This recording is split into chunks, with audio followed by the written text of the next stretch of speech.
नमस्कार। आप सभी लोगों का मैं एक बार फिर पुनः स्वागत करता हूं आपके अपने YouTube चैनल एडी आयुर्वेद पे। पिछले वीडियो में हमने यंत्र नीति अध्याय के बारे में पढ़ा था, जो 7th चैप्टर था। आज हम लोग 8th चैप्टर के बारे में पढ़ेंगे, शस्त्रावचारणीय अध्याय। आइए शुरू करते हैं। अथातः शस्त्रावचारणीय अध्याय व्याख्यास्यामः यथोवाच भगवान धन्वंतरी, जैसा कि भगवान धन्वंतरी ने कहा है कि शस्त्रावचारणीय अध्याय के बारे में व्याख्या की जाएगी। विंशति शस्त्राणि, शस्त्र 20 बताए गए हैं। कौन कौन थे? मंडलाग्र, करपत्र, वृद्धिपत्र, नख शस्त्र, मुद्रिका, उत्पल पत्र, अर्धधार, सूची, कुश पत्र, आटिमुख, शरारी मुख। ठीक है। और इसी के साथ में जो आगे देखिए एक एषण्य इति, और जो एषणी है, यहां तक के कुल मिलाकर 20 शस्त्रों के नाम बताए हैं सुश्रुत संहिता में। पर अगर हम अष्टांग हृदय में जाते हैं तो अष्टांग हृदय में 26 शस्त्रों का वर्णन किया गया। जो 6 अतिरिक्त माने गए हैं वो है सर्पाक्ष, लिंगनाश वेधनी शलाका, कूर्च, खज, कर्तरी और कर्णवेधन शस्त्र। इनका उल्लेख जो अष्टांग हृदय में किया गया है, सूत्रस्थान अध्याय 26 में किया गया है। ये डिफरेंस है इसका। इसी के साथ में आइए शस्त्रों के कर्म। शस्त्रों के कर्म कौन कौन से होते हैं? मंडलाग्र, करपत्र। मंडलाग्र और करपत्र, इनका छेदन और लेखन में उपयोग किया जाता है। वृद्धिपत्र, नख शस्त्र, मुद्रिका, उत्पल पत्र, अर्धधाराणी, ये सारे के सारे छेदन और भेदन में काम आते हैं। सूची, कुशपत्र, आटिमुख, शरारीमुख, अंतर्मुख और त्रिकूर्चक, ये विश्रावण में काम आते हैं। विश्रावण तो आप लोग समझते होंगे कि कहीं पे भी अगर किसी भी जगह पंचर करना और अंदर का लिक्विड बाहर निकालना है, वो विश्रावण के काम आता है। इनके अपने अलग अलग उपयोग होंगे, वो इसी चैप्टर में आगे बताए जाएंगे। आगे आइए, कुठारी का, व्रीहिमुख, आरा, वेतस पत्र, ये जो सारे के सारे होते हैं ये व्यधन में काम आते हैं। और साथ ही जो सूची होती है ये भी व्यधन में काम आती है। तो सूची विश्रावण में भी काम, विश्रावण कर्म में भी काम आ रही है और व्यधन के काम भी आ रही है। बडिशम, दंत शंकुच आहरणे। बडिश जो आगे से थोड़ा सा मुड़ा हुआ होता है वो आहरण के काम आता है। साथ ही दंत शंकु भी आहरण के काम आता है। ठीक है। एषणी, जो एषणी होती है क्रॉप टाइप, वो एषणे अनुलोम्य च, एषण कर्म करने के काम आती है और अनुलोमन के काम भी आती है। सूच्य है तीसरी बार। सीवने, सीवन कर्म होता है स्टिचेस लगाने के लिए, यहां सूची भी काम आती है, सूची काम आती है। ये 8 प्रकार के शस्त्रों के उपयोग बताए गए हैं। अष्टविध शस्त्र कर्म जो वहां बताए गए हैं वो सारे के सारे। ठीक है। आइए अब शस्त्रों को पकड़ने की विधि, ये भी ज्ञान रखना अत्यावश्यक है। हालांकि केवल पढ़ लेने मात्र से या शास्त्रों के ज्ञान के वजह से ही केवल आप शस्त्रों को पकड़ सके, प्रॉपरली हैंडल कर सके, यह नहीं हो सकता। इसलिए आपको प्रैक्टिकल अप्रोच भी उसकी रखनी चाहिए। शस्त्रे च शास्त्रे च दृष्टात् शाद विशारदः, कि जो ज्ञानी चिकित्सक होता है वो शस्त्र कर्म और शास्त्र दोनों में बराबर का ही इन्वॉल्वमेंट रखे। आइए, तेषामत यथा योगम ग्रहण समासोपाय कर्मसु वक्षन्ते वक्षते। अब यहाँ पे ग्रहण जो उनको पकड़ने का तरीका है, ग्रहण पकड़ने का जो तरीका है वो समास रूप में, मतलब शॉर्ट रूप में यहां बता दिया गया है कि किन किन शस्त्रों को कैसे कैसे पकड़ना चाहिए। तत्र वृद्धिपत्र, अब वृद्धिपत्र को पकड़ने का बताया हुआ है। वृंत फल साधारण भागे गृहणीयात्, वृंत फल का जो साधारण भाग होता है, मतलब जो उसका वारंग होता है, जो उसको पकड़ने का हत्था जिसको बोलते हैं, वहां के लगभग साधारण रूप से मध्य में पकड़ा जाता है। आइए, वेदानी एवं सर्वाणी, और जो भेदन कर्म के काम आते हैं, ठीक है, उनको भी इसी प्रकार से पकड़ना चाहिए। आगे, वृद्धिपत्रम मंडलाग्रम च, वृद्धिपत्र और मंडलाग्र इन दोनों को किंचित उत्तानेन पाणिना लेखने बहुशो अवचार्यम, इनको थोड़ा सा ऊपर करके अगर हम पकड़ते हैं, ठीक है, किसको? वृद्धिपत्र को और मंडलाग्र को थोड़ा सा ऊंचा करके पकड़ते हैं तो हम लेखन कर्म कर सकते हैं इससे। वृंताग्रे विश्रावणानि, और वृंत के सबसे अगले भाग से विश्रावण कर्म करना है तो वृंत के सबसे अगले भाग से उसको पकड़ना चाहिए, जिससे कि उसकी ग्रिप बहुत बिल्कुल सदा हुआ हाथ आपका बना रहे, इसलिए पकड़नी चाहिए। आगे बताया हुआ है विशेषण, विशेष रूप से बाल, वृद्ध, सुकुमार, भीरू, भीरू मीन डरपोक, जिसको डर बहुत ज्यादा लगता है। डर मतलब जिसको एक साइकोलॉजिकल इंप्रेशन भी ये हो जाता है कि अगर उसको इंजेक्शन भी लगाया जाएगा तो वो बहुत ज्यादा चिल्लाने लगता है। जनरली भीरू प्राणी अवर सत्व का होता है। आइए, नारी, राज्ञाम, राजमात्रा नाम, जो राजा है या राज परिवार का कोई भी सदस्य है, उनमें त्रिकूर्चकेन विश्राव्ये, तो त्रिकूर्चक नाम का जो शस्त्र होता है उससे विश्रावण देना चाहिए, उससे उसको पंचर करके जिस जगह से हमको लिक्विड निकालना है वो निकालना चाहिए। त्रिकूर्चक का सबसे बड़ा कारण जो एक लाभ है वो केवल ये है कि उसको पिक करने में दर्द कम होता है और वो तीन तरफ से तीन धार वाला होता है, इसलिए वहां से जल्दी ही अंदर का जितना भी है वो सब बाहर निकाला जा सकता है। आ जाइए, तल प्रच्छादित व्रंतम अंगुष्ठ प्रदेश निभ्याम व्रीहिमुखम। अब व्रीहिमुख को कैसे पकड़ना चाहिए यह बताया हुआ है। अंगुष्ठ प्रदेश निभ्याम, अंगूठा और प्रदेशनी, इंडेक्स फिंगर, ठीक है, उससे पकड़ना चाहिए और तल प्रच्छादित जो आपकी हथेली है उसमें उसका अंतिम भाग होना चाहिए, जिससे कि प्रेशर भी ठीक लग जाए और शस्त्र हिले भी ना। आगे आइए, कोठारी काम। वाम हस्त अहर हस्त मध्यमांगुल्या अंगुष्ठ विष्टब्धया अभिहन्या। अब जो कुठारी का है ये लगभग आप एक्स टाइप भी मान सकते हैं, AXE कुठारी का हथौड़े के समय जैसी भी हो सकते हैं, या फिर एक जो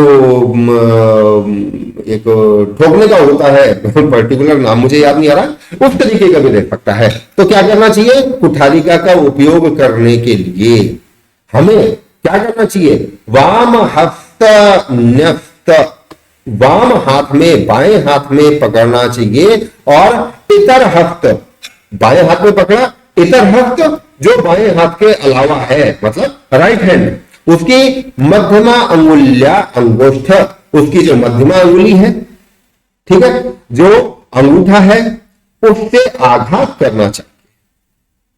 दोनों चीजें ध्यान से रखना कि जो कुठारिका है उसको लेफ्ट हैंड में पकड़े और दाएं हाथ की जो मध्यमा अंगुली है और अंगूठा है उससे पकड़ना चाहिए जिस जगह पे हम उसको अप्लाई करने वाले हैं। ठीक है, आइए, आरा कर पत्र, आरा और कर पत्र, एषणो, इन तीनों को मूल भाग से पकड़ना चाहिए। ठीक, और शेषाणी तो यथा योगम गृहणीयात, और इनके अलावा जितने भी शब्द हैं उनको आप जिस तरीके से इजीली हैंडल कर सके और अपने काम में ले सके वैसे ही पकड़ा जाना चाहिए। ठीक है, आइए, तेषाम नाम अभिदेव आकृतयः प्रायेण व्याख्याता, जैसा जिनका नाम होता है वैसे ही उनकी आकृति बताई गई है। तत्र नख शस्त्रई एषण्या अष्टांगुले, नख शस्त्र और एषणी ये 8 अंगुल बड़े होने चाहिए। सूच्यो वक्षन्ते, सूची भी उसी प्रकार का, प्रदेशनी अग्र पर्व प्रदेश प्रमाणा मुद्रिका, ये थोड़ा सा इंपॉर्टेंट ज्यादा बनता है, केवल एग्जाम पॉइंट ऑफ व्यू से, बाकी तो सभी इंपॉर्टेंट है। प्रदेशनी अग्र पर्व प्रदेश प्रमाणा मुद्रिका कितना बड़ा होना चाहिए कि उस व्यक्ति की जो प्रदेशनी इंडेक्स फिंगर है उसमें पहला पहला जो पोर है नाखून के जस्ट नीचे वाला, ठीक है, इतने प्रमाण का होना चाहिए। आगे ये दशांगुला शरारी मुखी साच कर्तवीति कथते, जो शरारी मुख यंत्र शस्त्र होता है वो 10 अंगुल लंबा होना चाहिए, उसे ही कर्तवी भी कहा गया। कर्तवी मीन सीजर, कैंची, और इसके अलावा इनके अलावा जितने भी शस्त्र होते हैं वो शेषानी तो षडंगुलानी, वो 6 अंगुल बड़े होते हैं। आइए, शस्त्र के गुण अति महत्वपूर्ण, तानी, ये जो शस्त्र है वो सुग्रहाणी, अच्छी प्रकार ग्रहण करने योग्य होने चाहिए, जिनको अच्छी तरह से आप पकड़ सकें। सुलोहानी मतलब वारंग जिनका अच्छा हो, हत्था। सुलोहानी अच्छे प्रकार की लोह या अच्छे प्रकार के धातुओं के बने हुए हों, पहले बताया जा चुका यंत्र में, वो यहां पे काम है। सुधाराणी, जिनका जो एज है वो बिल्कुल शार्प हो, जो धारा है उनकी धार है वो शार्प होनी चाहिए। स्वरूपाणी, देखने में भी अच्छे हो, ठीक है। पेशेंट विभत्सता इतनी नहीं हो या शस्त्रों में कि पेशेंट ही देख के भाग जाए। आगे सुसमाहित मुखाग्राणी, तो समाहित मुखाग्राणी कि जो काम करने वाले हैं हम उस शस्त्र से, पर शस्त्र का जो भाग काम आ रहा है वो उपयुक्त प्रमाण का, जो अभी शस्त्रों के प्रमाण बताए हैं कि इतने 8 अंगुल का, 6 अंगुल का या अंगुली के पर्व के समान होना चाहिए, वैसा ही होना चाहिए। अकरालानी, अकरालानी का अर्थ होता है कि कर्कश नहीं होना चाहिए। कर्कश मतलब जिनकी जो अपन कहते हैं ना जंग लग गई है, ऐसा नहीं होना चाहिए, या कटा फटा नहीं होना चाहिए। ये सभी शस्त्र संपत्त कहे जाते हैं, शस्त्र के गुण कहे जाते हैं। आइए शस्त्र के दोष, वक्रम, मुड़ा तुड़ा ना हो, मुड़ा हुआ ना हो, कुंठम, ब्लंट ना हो, जो अभी शार्पनेस देखी थी अपन ने सुधारानी में, उसका जस्ट अपोजिट खंडम, वही अकरालानी, खंड, खरधार, ब्लंट ना हो, एक ब्लंट नहीं हो उसकी। अब कुंठ और खरधार, ठीक है, इन दोनों में सबसे बड़ा जो अंतर है, कुंठ का मतलब है ब्लंट कि वो काट ही ना पाए किसी चीज को, और खरधार का मतलब यह है कि काटे तो पशु मिल भी सकता है, या रेगुलर शेप में काटना चाहिए पर शार्प एजेज ना काट पाए, वो बिल्कुल ब्लंट, बिल्कुल हिसाब से अपने अलग चले, ठीक है। अति स्थूल, ज्यादा भारी भी नहीं हो, अत्यल्प, बिल्कुल ही हल्का फुल्का भी ना हो, अति दीर्घ, ज्यादा बड़ा भी ना हो, अति ह्रस्व, छोटा भी ना हो। ये सारे 8 दोष शस्त्र के बताए गए, ठीक है। अतो विपरीत गुणमादतीत, इनके विपरीत गुण वाला ग्रहण करना चाहिए। निश्चित है कि ये शस्त्र के दोष है तो इनके विपरीत गुणों वाला शस्त्र ही ग्रहण करना चाहिए। बट अन्यत्र करपत्रात, करपत्र उसका उपयोग, उसके जो दोष हैं वो इनमें से काउंट नहीं होते हैं। क्यों? क्योंकि करपत्र अस्थि छेदन के लिए ब्लंट ही होता है। खरधार, ये वाला ब्लंट नहीं, खरधार ही होता है।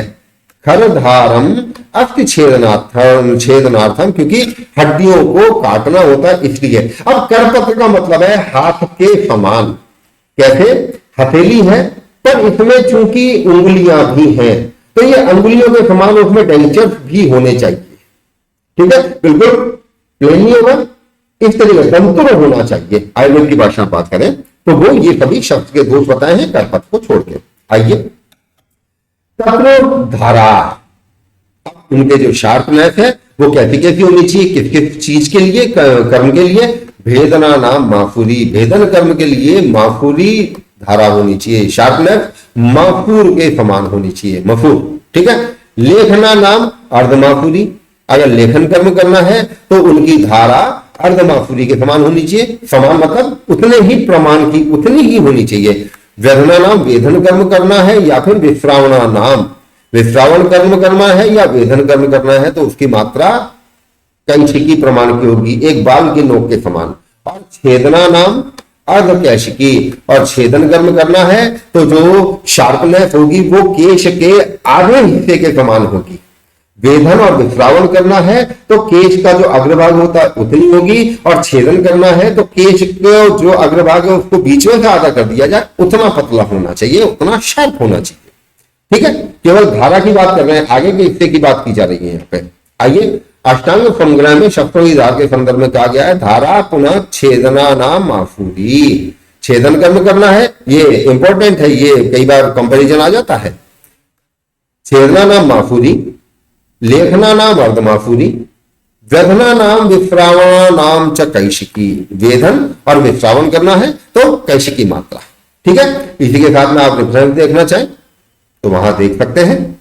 दोनों में ही शस्त्रों को रखने के लिए एक शस्त्र कोश भी बताया हुआ है। शस्त्र कोश मतलब जिस फोल्डर में या जिस लेदर बैग में या किसी भी जगह अच्छी तरह शस्त्रों को रखा जाएगा वो शस्त्र कोश कहा जाता है। जैसे कि आजकल वो मोबाइल ठीक करने वालों की दुकान पे छोटे छोटे पेचकस पाए जाते हैं, हैंडल तो उसका एक ही होता है पर उसमें बार बार अनेक प्रकार के जो पॉइंट हैं वो डाल दिए जाते हैं। या आपने 12th में डाइसेक्शन किया होगा तो इतने सारे यंत्र इंस्ट्रूमेंट जो होते थे आपको केंचुआ या कॉकरोच वगैरह काटने पीटने के लिए, जिसमें मैग्नीफाइंग लेंस वगैरह या फिर हर तरीके का साजो सामान होता था, वो जो आपका बॉक्स होता है वो शस्त्रकोश कहा जाएगा। डायसेक्शन बॉक्स जो आपका होता था 12th में, वो भी शस्त्रकोश है। या ठीक है, साथ में आप जो अपने स्कूल में बचपन में जो पढ़ाई किया करते थे, तो आपका ज्योमेट्री बॉक्स होता था, इसमें प्रकार और जो भी उसको बोला जाता है फुटा स्केल पेंसिल वगैरह जो होता था, शार्पनर वगैरह, वो भी अपने आप में शस्त्रकोश कहा जाएगा, क्योंकि वो यंत्र शस्त्रकोश हुआ। उसमें चीजें सारी की सारी काटने पीटने की नहीं है, ठीक है, पर वो इस तरीके की जो चीज होती है, ये बताया हुआ है 12 अंगुल लंबा और 9 अंगुल चौड़ाई वाला, ठीक है। बट सुश्रुत संहिता में इसके बारे में कोई भी वर्णन प्राप्त नहीं हुआ है। आइए, बडिशम दंत शंकु चलताग्रे। बडिश और दंत शंकु ये नत आग्रे, आगे की तरफ से थोड़े मुड़े हुए रहते हैं। तीक्ष्ण कंटक प्रथम यवपत्र मुखी ऐषणी। अब ऐषणी 3 प्रकार की बताई गई है, ठीक है। कौन कौन सी? तीक्ष्ण कंटक, तीक्ष्ण कांटे के समान, जैसा कि बबूल का बड़ा वाला होता है। प्रथम यवपत्र मुखी, और जौ का, यव का जो नया पत्ता होता है और उसके समान। और तीसरी है गंडूपदाकार मुखी। गंडूपद जो कृमि है उसके अर्थवर्म जो होता है उसके समान की तीसरी ऐषणी कही गई है। शस्त्रों की पायना, पायना त्रिविधा, क्षार, उदक, तैल। अब पायना किसे कहते हैं? जब शस्त्रों की धार बनाई जाती है, शस्त्रों को एक रॉ मटेरियल से एक शेप में डाला जाता है, तो उसको कूटा पीटा जाता है, तो उसको एक बार गर्म किया जाता है, धातु को जिसका कि हमें शस्त्र बनाना है, गर्म किया जाता है। फिर जनरली पानी में बुझावा दिया जाता है, जिसको लोकल टर्म में बोलते हैं बुझावा देना। पानी में है, उसमें डाल दिया, कूट पीट के फिर दोबारा पानी में डाल दिया, फिर उसको दोबारा गर्म किया, फिर उसको कूटा पीटा, फिर दोबारा पानी में डाल दिया, वो चीज। अब यहां पायना का मतलब में जो आया वो 3 चीजें बताई गई, क्षार, उदक और तैल। इन तीनों में पायना की जाती है। क्षार पायतम, अब अलग अलग इनके उपयोग क्या बताए गए हैं। क्षार पायतम, अगर क्षार में पायना दी गई है तो शर शल्यास्थित छेदनेशु, शर बाण वगैरह या शल्य का, अस्थि का अगर छेदन करना है, कैसे कि अगर अस्थि में कोई इस तरीके का बाण वगैरह चला गया तो वो अंदर बहुत ज्यादा डीपली चला जाएगा, पहली बात, और निकालने में दिक्कत होगी। इसीलिए ऐसे जो शस्त्र होंगे उनमें क्षार की पायना दी जाएगी, ठीक है। उदक पायतम, पानी में अगर पायना दी जाएगी तो क्या, थोड़े हल्के वाले। मापक छेदन भेदन पाटनेशु, मांस का अगर छेदन भेदन पाटन करना है तो जल में पायना दी गई हो ऐसा शस्त्र भी काम आ जाता है। और तैल में, तैल पायतम शिरा व्यधन स्नायु छेदनेशु, शिरा व्यधन स्नायु का अगर छेदन करना है तो तैल पायना काम आती है, ठीक है। जो भी उसको गर्म करके अपन काम करते हैं, मैंने आपको डिटेल दे दी उस चीज की। आइए, शस्त्रों की धार। निशानार्थम श्लक्ष्ण शिला माशुवर्णा। माशुवर्ण, मूंग के समान, सॉरी उड़द के समान वर्ण वाली जो शिला होती है उस पे शस्त्रों के निशानार्थ। निशानार्थ मतलब उनकी अगर धारा तेज करनी है तो ऐसा जो पत्थर है आता है उसको ही काम में लिया जाता है। फॉर एग्जाम्पल, जिन घरों में मार्बल लगा हुआ है या कोटा स्टोन वगैरह लगता है, उसमें कोटा स्टोन या मार्बल लगाने के बाद में उसकी घिसाई की जाती है। एक मशीन होती है, उसके नीचे रोलर लगा हुआ होता है। रोलर में एक विशेष प्रकार का पत्थर लगा होता है, वो लगभग पत्थर ऐसा ही होता है। ये केवल इन जनरल आप लोगों की जानकारी के लिए बताया। तो धारा अगर तीक्ष्ण करनी है, धार तेज करनी है, तो ऐसा पत्थर काम आएगा। और धारा संस्थापनार्थम शालमली फलकमिति, और धारा के संस्थापन के लिए, मतलब धारा वैसी की वैसी बनी रहे, उसके लिए शालमली फलक काम आता है। तो यहां अगर हम उदाहरण देना चाहें तो हम इसलिए उसका, क्योंकि शालमली फलक पे रगड़ना, संस्थापन का मतलब है संस्थापन, उसको वहां रोक के रखना। संस्थापन शब्द आपने गीता में भी सुना होगा, बोलो धर्म संस्थापनार्थाय, तो वो धर्म संस्थापन वहां है, यहाँ धारा संस्थापन है कि जो चीज जैसी है उसको वैसा ही बने रहने देना। इसका सीधा सीधा अगर आप एक उदाहरण समझते हैं तो वो ये है कि मार्बल आपने फिट करवा दिया, मार्बल की घिसाई भी करवा दी और वो चिकना हो गया, बिल्कुल चमकने लग गया, पर वो चमकदार बना रहे, चमकना निशानार्थ माशुवर्णा। अब वो चमकदार बना रहे इसलिए रोजाना उस पर जो पोछा लगाया जाता है, दैट इज धारा संस्थापना। केवल उदाहरण दिया है, शफ्ट और फर्श में दिन रात का अंतर है मुझे मालूम है, पर आप लोगों के समझ में आ जाए मैंने इसलिए बताया। आइए भगवती छात्र, यदा निशितम शफ्टम रोम छेद स्थितम। अब यहां पे आपने उसकी धारा भी बना ली, पर चेक कैसे करेंगे? जो रोमों का छेदन कर दे, मतलब रोम एक बार करे और रोम के ऊपर अगर उसका उपयोग करे और एक बार में ही रोम को वो साफ कर दे, दैट इज अच्छा है वो शस्त्र। ठीक है, सुगृहीतम प्रमाणेन तदा कर्म योजिएत, और उसको जो पकड़ने की जो आवश्यकता होती है, अगर आपने उसका अच्छी तरह पकड़ सकते हैं तो वो चीज। आइए अनुशस्त्र, यहां अनुशस्त्रों के बारे में बताया गया। तो फार स्फटिक काच कुरुविंद। अब कुरुविंद क्या होता है? ये एक विशेष प्रकार का पत्थर होता है, ऐसा दलहन की निबंध संग्रह व्याख्या में भी बोला गया है। ठीक है, ये सारे 14 के 14 अनुशस्त्र बताए गए। इनका उपयोग क्या है वो अभी हम आगे पढ़ेंगे। अनुशस्त्र का अर्थ शस्त्रों की तुलना में गुणों में हीन हो अथवा शस्त्रों के सदृश हो। ठीक है, इंपॉर्टेंट, बाल या केश, नख, अंगुली, अग्नि और क्षार, ये पांचों उपयंत्र और अनुशस्त्र दोनों में ही बताए गए हैं आचार्य सुश्रुत में ही। ठीक है, इनका उपयोग उसी तरीके से है जैसे कि आप चिकित्सा के सिद्धांत के आधार पर चरक में पढ़ के आ चुके हैं कि जो लोग स्नेहपान से वैर रखते हैं या जो लोग स्नेहपान नहीं कर सकते हैं, उनको स्नेहन करवाने के लिए 24 प्रकार की प्रविचारणाएं बताई गई है कि छोटा आवर्त का व्यक्ति भी जो स्नेहपान कर ले सके वो प्रविचारणा के माध्यम से कर सकता है। वैसे ही अगर किसी व्यक्ति में हम शस्त्र का उपयोग नहीं कर सकते हैं तो अनुशस्त्रों के उपयोग से हम हमारा काम कर सकते हैं, काम निकल सकता है। आइए, अनुशस्त्रों का प्रयोग कहां करना चाहिए? इंपॉर्टेंट, शिशु नाम शस्त्र भीरु नाम, जो छोटे छोटे बच्चे हैं उनमें शस्त्र भीरु, जो शस्त्रों में डरते हैं उनमें शस्त्रा भावे चाहिए। तो अगर शस्त्र पर्टिकुलर नहीं है तो आपके पास में अनुशस्त्र है, आप उसका भी उपयोग कर सकते हैं।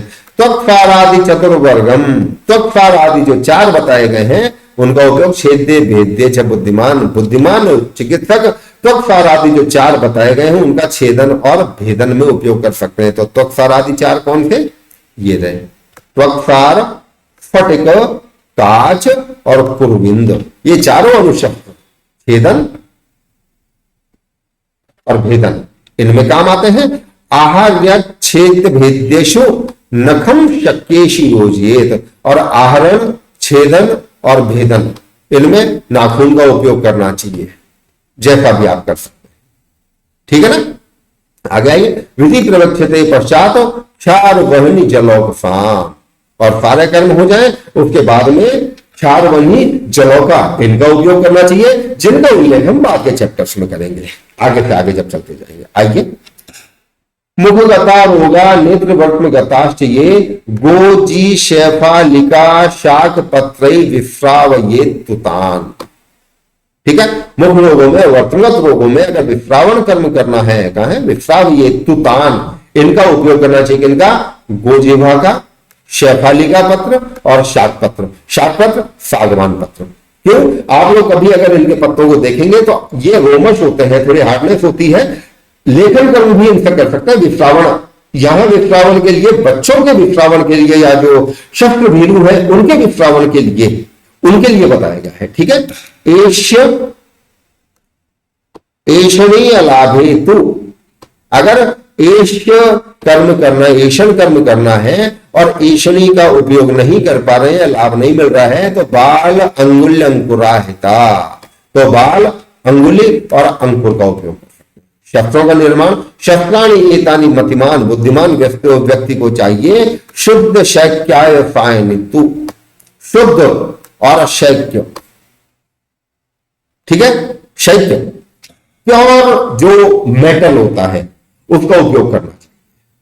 ठीक है, अब कार्य तो करण प्राप्तम, अगर बनाना है तो कर्मारम कर्म को विदम, जो कर्मार, कर्मार का मतलब जो ब्लैक स्मिथ होगा, लोहा को बोलते हैं, जो भी व्यक्ति उनको बनाएगा शस्त्रों को, वो अपने कर्म में निपुण होना चाहिए। कर्म को विदम, अपने कर्म को अच्छी तरह जाने, ऐसे व्यक्ति से बनवाना चाहिए। शस्त्र प्रयोग के ज्ञान का महत्व, प्रयोग वैद्य सिद्धिर्भवते नित्यशः तस्मात् परिचयम कुर्यात् शस्त्राणाम ग्रहणे सदा। ठीक है। जो शल्य चिकित्सक वैद्यस्य प्रयोगस्य, जो शल्य चिकित्सक अच्छी तरह इन शस्त्रों का प्रयोग जानता है, ठीक है, सिद्धि भवति नित्यशः, उसको ही सिद्धि और सफलता प्राप्त होती है। लिखा भी है ना, चिकित्सक को सफलता सदा ही मिलती है। ठीक है, तस्मात् परिचयम कुर्यात्, उस चिकित्सक को चाहिए शस्त्राणाम ग्रहणे सदा, के हमेशा शस्त्र धारण करके रखे। शस्त्र धारण करके रखे मतलब उसको शल्य कर्म में आपसे आप आगे से आगे कर्म करते ही जाना चाहिए। इति पुरुष संहितायाम सूत्र स्थाने शस्त्रावचरणीयो नाम अष्टादशो 8वां अध्याय यहाँ पर समाप्त होता है। मैं आप सभी लोगों से पुनः निवेदन करता हूं, अब मुझे शायद नहीं लगता कि इतने अंतराल के बाद में, इतने गैप के बाद में मेरे वीडियो जाएंगे। और भी बहुत कुछ मैंने अभी थोड़ा प्लान किया है, वो भी मेरे आने वाले वीडियोज में आप लोगों को, जो कि कंपटीशन ओरिएंटेड पढ़ाई कर रहे हैं, उन लोगों को और ज्यादा क्विक रिवीजन के लिए वो लाभकारी होंगे, ऐसा मैंने सोचा है और वो मैं करूंगा भी। आप सभी लोगों से निवेदन है कि मेरे चैनल को ज्यादा से ज्यादा संख्या में सब्सक्राइब करें, शेयर करें, लाइक करें, और कोई भी कमेंट अगर बोलना है या अगर कमेंट नहीं करना चाहते हैं और अगर व्हाट्सएप करना चाहते हैं तो जो स्क्रॉल हो रहा है मेरे वीडियो पे, जो मेरा मोबाइल नंबर स्क्रॉल हो रहा है, मेरा ईमेल आईडी स्क्रॉल हो रहा है, आप लोग इस पे मुझे पर्सनली मैसेज भी भेज सकते हैं। मैं आप सब लोगों की शंकाओं का निवारण करूंगा।